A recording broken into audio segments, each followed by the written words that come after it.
Hello my dear children, how are you? I think you are doing well. आज जो हम main जो topic ले रहे हैं वो है आपका unification of Germany.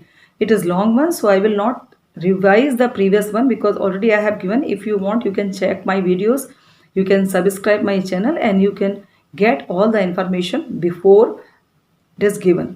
So let's start with unification of Germany. अब यदि हम यूनिफिकेशन ऑफ जर्मनी देखें तो सबसे पहले जो मैंने आपको बताया कि इनके ऊपर सबसे ज़्यादा इम्पैक्ट जो पड़ा था वो फ्रेंच रिवॉल्यूशन का था। जर्मनी में भी the feeling of liberalism, the all liberal people they were also very much active.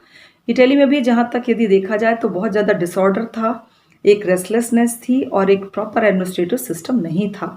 Aristocratic system was still existing there. तो फर्स्ट स्टेप हम स्टेप बाय स्टेप पढ़ेंगे कि कैसे कैसे स्टेप लिए गए जर्मनी को यूनिफाइड करने के लिए।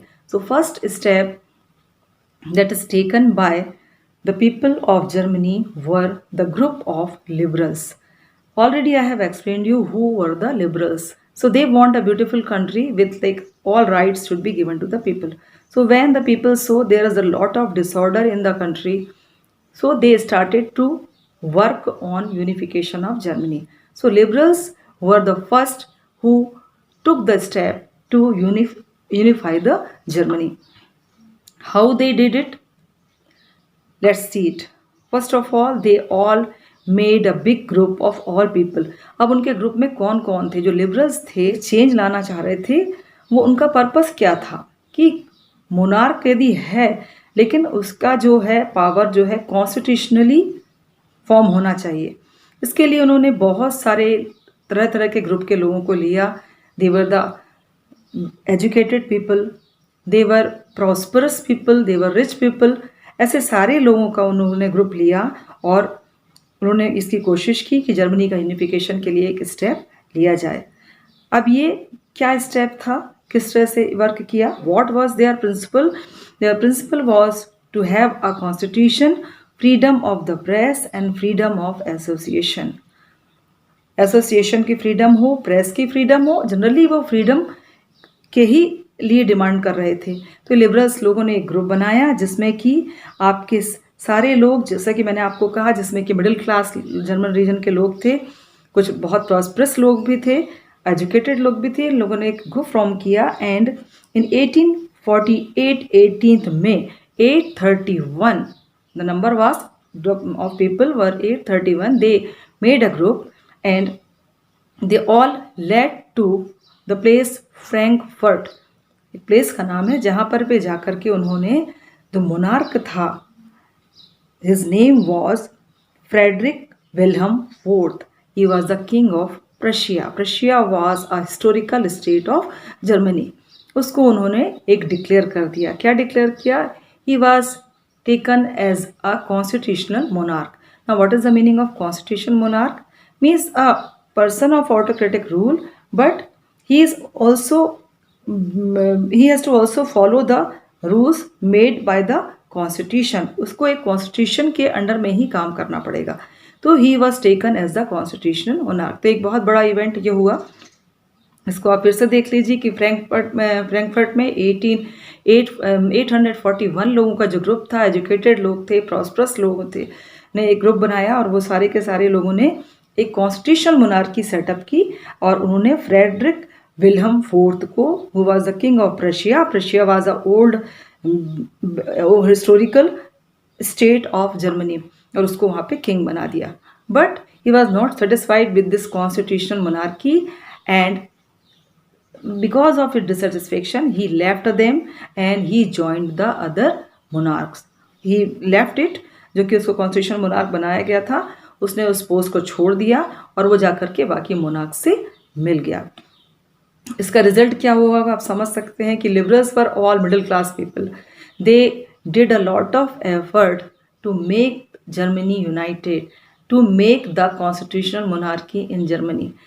They were very much disappointed by the action that Frederick William has taken and they thought that they are bullied.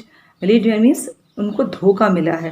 तो इस तरह से जो कोशिश की गई थी, लिबरल्स लोगों ने जो कोशिश किया वो कहीं ना कहीं उसने एक अचीवमेंट तो लिया, क्योंकि एक अवेयरनेस लोगों में आ गई, अल्टीमेटली एक लोगों में एक जागरूकता आ गई, but it was not given a very fruitful result and it was crushed by the conservative. Conservative कौन थे, जिसको भी मैंने आपने पहले के वीडियो में समझा दिया है। वो बिल्कुल ये नहीं चाहते कि लिबरल्स के थ्रू यूनिफिकेशन जर्मनी का हो और इस तरह से एक फ्रीडम लोगों की बढ़ती जाए, तो वो भी कॉन्स्टिट्यूशन मोनार्की के अगेंस्ट में थे।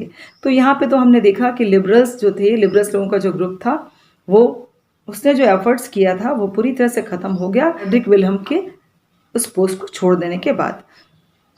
अल्टीमेटली नाउ ये समझ में आ गया कि ये मूवमेंट को जो है मोनार्कियल कुछ जो लोग हैं, जो मिलिट्री है, जो एरिस्टोक्रेटिक पीपल है, वो ही जर्मनी के यूनिफिकेशन में आगे आकर के जर्मनी का यूनिफिकेशन करेंगे।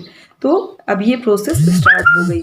Failure of Frankfurt parliament made it clear that German unification had to come in through combined forces of the monarchy and the military supported by the large landowners called Junkers।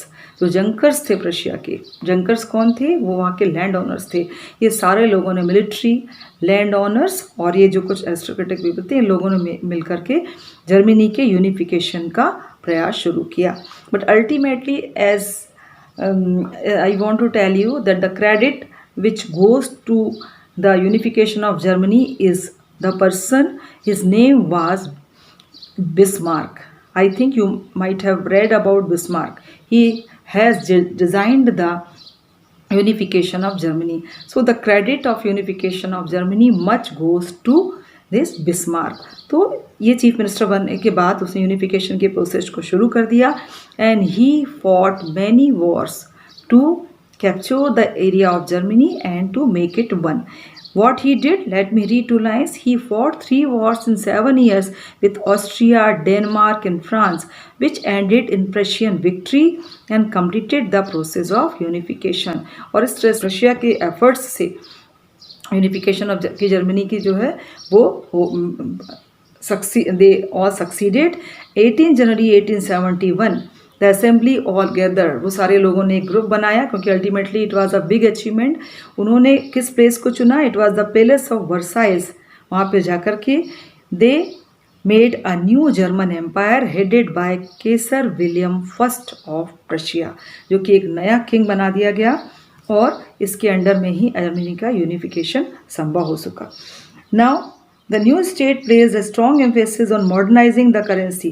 अब ये एक new state बनने के बाद, unification होने के बाद क्या चेंजेस थे, क्योंकि अल्टीमेटली ये जो फाइट हो रही थी चेंजेस के लिए होता, तो क्या चेंजेस आए वहाँ पे। The new state placed a strong emphasis on modernizing of currency, banking, legal, judicial system in Germany. तो इस तरह से बहुत सारे मेजर्स किए गए and Prussia become a role example for many other places of Germany. ये जो इतने अच्छी तरह से ये जर्मनी का यूनिफिकेशन का जो प्रयास किया गया था, इसको देख करके वो एक रोल मॉडल बना और आगे चल करके इसके प्रयास और भी तेज हो गए। And Prussian measures and practice often became model for the rest of the Germany. तो ये आपका एक छोटा टॉपिक है लेकिन बहुत इम्पॉर्टेंट टॉपिक है। एग्जामिनेशन में आपका इसमें 1 mark question, 3 marks question, 5 marks question आ सकते हैं। Specially for long answer question, the unification of Germany and role of Bismarck to unify the Germany. These are the 2 very important questions that can be expected in the exam.